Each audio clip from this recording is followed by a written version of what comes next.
Deputy CM दिया कुमारी आज झुंझुनू के दौरे पर रहीं। उन्होंने उदयपुर वाटी के समीप इंद्रपुरा गांव में एक आयुर्वेद औषधालय का लोकार्पण किया। इस दौरान दिया कुमारी ने एक बड़ी बात कही और कहा कि प्रदेश की भाजपा सरकार एक विकसित सोच के साथ काम कर रही है। हम चाहते हैं कि हमारी आने वाली पीढ़ियां आगे भाजपा की सरकार को धन्यवाद करते हुए कहे, जो सड़क बनी वो आज भी सही सलामत है, नलों में पानी आ रहा है, अस्पताल में सभी सुविधाएं हैं, कॉलेज स्कूलों में टीचर हैं।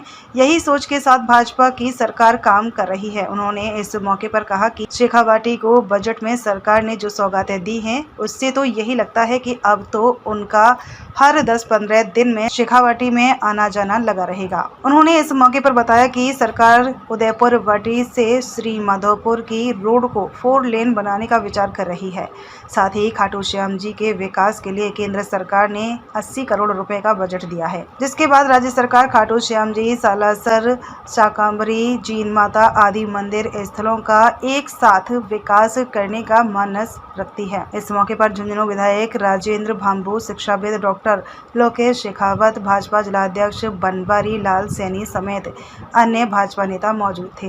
वैसे मैं 1 महीने पहले ही शेखावाटी आई थी और मुझे लगता है जिस तरह से इस बार बजट में घोषणाएं हुई है शेखावाटी के लिए, ऐसा लग रहा है कि हर 10-15 दिन मुझे यहाँ आना पड़े। तो वैसे मैं लगभग 80 करोड़ हमको अनुदान मिला है। बहुत बड़ा काम होने वाला है खाटू श्याम जी में, पूरा कॉरिडोर बनेगा। राज्य सरकार भी अपनी ओर से हर संभव प्रयास करेगी कि हमारे सारे धार्मिक स्थल, चाहे शाकंभरी माता जी हो, खाटू श्याम जी हो, सालासर बालाजी हो, सारे हमारे धार्मिक स्थलों का शेखावाटी में भी और पूरे राजस्थान में विकास और बहुत अच्छा काम करने का प्रयास करें। मैं धन्यवाद देना चाहूंगी आज इस मौके पर हमारे माननीय प्रधानमंत्री जी को, जिन्होंने 2014 में पहले ही अपने टर्म में आयुष मंत्रालय का गठन किया। मुझे लगता है इतना बड़ा उन्होंने काम किया। उन्होंने इस बात को पहचाना कि हम सबके लिए आयुष कितना आवश्यक है। जिस तरह से कोविड के समय हम सब लोगों ने अपने जो पारंपरिक दवाएं हैं, जो हमारे नुस्खे हैं, उनको हम सब ने अपनाया और हम सब ने देखा कि जो ये अंग्रेजी दवाइयां हैं उनसे तो कुछ नहीं हुआ, लेकिन जो अपने घरेलू नुस्खे हैं और आयुर्वेद है, योग है, उससे बहुत आराम मिला और बहुत फर्क हुआ, बहुत ज्यादा उसी का असर हुआ। कि जो पानी की समस्या है, जो शेखावाटी में हमेशा के लिए पानी की समस्या वर्षों से रही है, उसके लिए भी हमारी सरकार प्रयास कर रही है कि जो हमारे यमुना जल है, यमुना का पानी है, जो व्यर्थ रहता है, जो बारिश का पानी, उसको यहाँ शेखावाटी क्षेत्र के लिए पानी की जो समस्या का हमेशा के लिए आप लोगों को उससे राहत दिलाने के लिए हमारी सरकार काम कर रही है। और मैं आपको बताना चाहूंगी कि हमारे मुख्यमंत्री जी भी लगातार प्रयास कर रहे हैं हरियाणा सरकार के साथ कि ये जो समस्या है ये हमेशा के लिए दूर। क्षेत्र की बहुत सारी सड़कें हैं जो इस बार भी घोषणा हुई है और बहुत सारी जो विशेषकर आपकी जो ये वाली सड़क है, जो आपकी उदयपुर वाटी से यहाँ श्री माधोपुर से उदयपुर वाटी तक की सड़क है, मुझे लगता है उसको भी जोड़ने की आवश्यकता है और उसको भी 4 लेन हम लोग जल्दी से जल्द करने का काम करेंगे। और आपकी आज एक मांग आप लोगों ने रखी है, 2 मांगे रखी है। एक तो आपने बताया कि आपकी पंचायत समिति की मांग है, उसके लिए मैं हर संभव प्रयास करूंगी और उचित स्थान पे लिए आपकी बात रखूंगी कि ये जो बात है इसको हम लोग इसके बारे में कुछ ना कुछ करें और यथावत पंचायत रखने का मैं आगे अपनी तरफ से प्रयास करूंगी कि ये हो। आपकी जो मुख्य सड़क है, जो इंद्रपुरा तक की जो आपकी 2 किलोमीटर की सड़क है, उसकी भी आपने बात रखी, तो मैं आज इस मंच के माध्यम से सड़क की घोषणा करती हूँ कि इसका काम भी हम जल्द से जल्द शुरू करें। वैसे तो मैं आपको बताना चाहूंगी कि पूरे शेखावाटी क्षेत्र में बहुत सारा काम है जो हम सबको मिलकर करना है। इसमें समाज की भी भागीदारी, यहाँ की जितने भी नागरिक बंधु हैं उनकी भी भागीदारी हो। आपके सहयोग से निश्चित रूप से शेखावाटी का विकास होगा। चाहे हम बात करें टूरिज्म का भी इस बार हमने बजट में घोषणा की है कि जितनी भी अपनी यहाँ बहुत सारी हेरिटेज हवेलियां हैं, यहाँ पर आपके बहुत सारा जो ऐसे बहुत सारे क्षेत्र हैं जो टूरिज्म से जुड़ने चाहिए, पर्यटन से जुड़ने चाहिए, उसके लिए भी हम लोग प्रयास करेंगे कि ये भी काम जल्द से जल्द हो, क्योंकि उससे रोजगार की संभावनाएं और भी बढ़ेंगी। हम भी चाहेंगे कि आगे आने वाली पीढ़ियां हमको भी धन्यवाद दे कि ये भाई हमारी भारतीय जनता पार्टी की सरकार ने इतना अच्छा काम किया कि ये सड़क आज भी वैसी की वैसी है, आज भी नलों में पानी आ रहा है, आज भी यूनिवर्सिटी में टीचर्स हैं, हॉस्पिटल्स हमारे बड़े बड़े हो चुके हैं, हर प्रकार की सुविधा उपलब्ध है। इसी तरह झुंझुनू में वसुंधरा राजे सरकार के समय शुरू हुए शौर्य उद्यान के हालातों को देखकर सूबे की डिप्टी सीएम दिया कुमारी आज भावुक हो गई। सैनिक स्कूल दोरासर के कार्यक्रम में हिस्सा लेने के बाद दिया कुमारी दोरासर में ही बने शौर्य उद्यान का विधायक राजेंद्र भांबू सहित अन्य जनप्रतिनिधि व अधिकारियों के साथ निरीक्षण किया। इसके बाद डिप्टी सीएम दिया कुमारी शौर्य उद्यान को देखकर भावुक हो गई।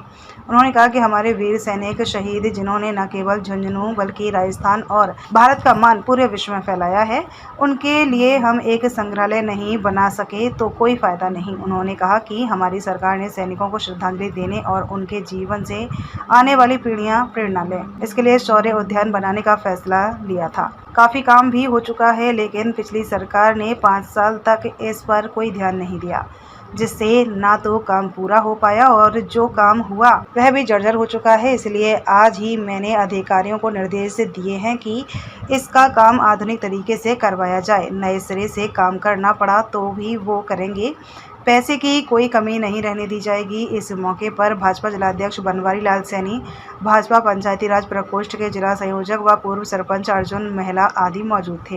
मैंने विजिट किया यहाँ पर। पहले वॉर म्यूजियम जब हमारी सरकार थी तब बना था, उसके बाद 5 साल की सरकार ने ध्यान नहीं दिया, जो पूर्ववर्ती सरकार थी, कांग्रेस सरकार थी।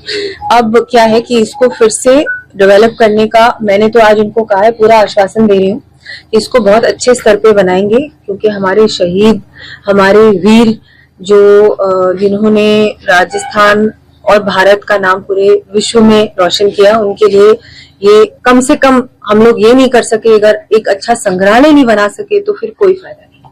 तो एक बहुत अच्छा यहाँ वॉर म्यूजियम की मैं सोच रही हूँ कि एक बहुत अच्छा यहाँ वॉर म्यूजियम बन सकता है। अभी कुछ काम तो हुआ है, लेकिन क्योंकि 5 साल फिर ध्यान नहीं रखा गया तो वो जर्जर हालत है। तो अब हमारी सरकार भी है और मैं पूरा ध्यान दूंगी कि यहाँ अच्छा काम हो और इसको एक नए स्तर से थोड़ा और आधुनिक तरीके से यहाँ इसको डेवलप किया जाए। इससे पहले सूबे के डिप्टी सीएम दिया कुमारी दोरासर गांव स्थित सैनिक स्कूल में पहुंची, जहां पर उन्होंने नवनिर्मित गर्ल्स हॉस्टल का लोकार्पण किया।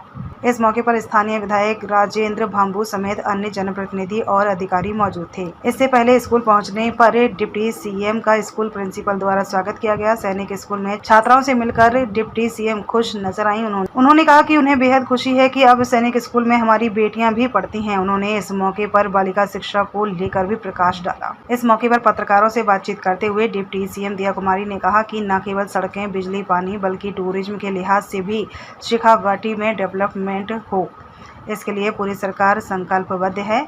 यही कारण है कि गत दिनों तपती धूप में 3 दिन के दौरे पर सीएम भजनलाल शर्मा भी आए थे। उन्होंने कहा कि शेखावाटी की हवेलियों को संरक्षित करने का प्लान बनाया जा रहा है, लगातार बैठकें की जा रही हैं।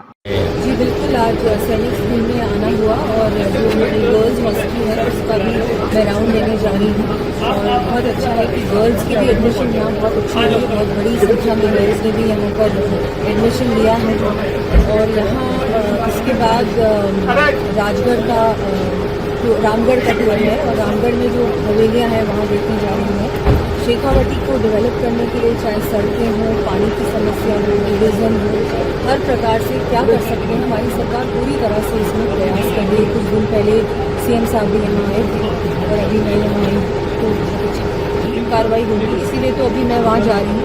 फिर परसों खाटू श्याम जी का भी दौरा है, वहाँ भी केंद्र सरकार ने फंड दिया है, उसमें भी हम लोग क्या करने वाले हैं, कैसे करेंगे, वहाँ कॉरिडोर कैसे बनेगा, उसकी भी मीटिंग है। साथ ही में कलेक्टर्स को भी परसों बुलाया है, आज भी यहाँ आएंगे और फिर परसों भी आएंगे और वहाँ भी हम लोग देखेंगे कि कैसे स्टेक होल्डर्स के साथ बैठ के इसका कुछ ना कुछ सोल्यूशन निकालें, क्योंकि ये क्या है, प्राइवेट यूनिवर्सिटी, इनके लिए हम क्या कर सकते हैं, इंसेंटिवाइज कर सकते हैं, इन्फोर्स कर सकते हैं, कैसे क्या कर सकते हैं जिससे ये हवेलियाँ हमारी संरक्षित रहे, इनको हम टूरिज्म से जोड़ें।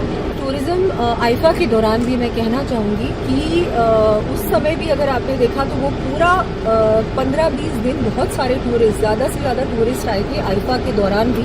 फिल्म शूटिंग्स की भी बहुत सारे प्रपोजल्स आए हैं कि अब फिल्म शूटिंग्स राजस्थान में ज़्यादा से ज़्यादा होने वाली है। आइफा का ही वो इफेक्ट है और इसके अलावा बहुत पब्लिसिटी मिली है राजस्थान को ग्लोबल स्टेज पर। पूरे विश्व में आइफा का आयोजन दिखाया गया टीवी के माध्यम से, यूट्यूब पे दिखाया गया और बहुत सारे सेलिब्रिटीज़ ने एंडोर्स भी किया राजस्थान टूरिज्म को। अगर इन सेलिब्रिटीज़ को आप देखें और अलग से एंडोर्समेंट के लिए अगर आप इनको लीजिए तो इसमें एक सेलिब्रिटीज़ की इतनी बड़ी कॉस्ट होती है, तो वो भी हमने आइफा के माध्यम से बहुत सारे सेलिब्रिटीज़ पूरे राजस्थान में घूमे थे, फिल्म स्टार्स घूमे थे, उन्होंने राजस्थान टूरिज्म के लिए बात की, उनके सोशल मीडिया में उन्होंने बात की।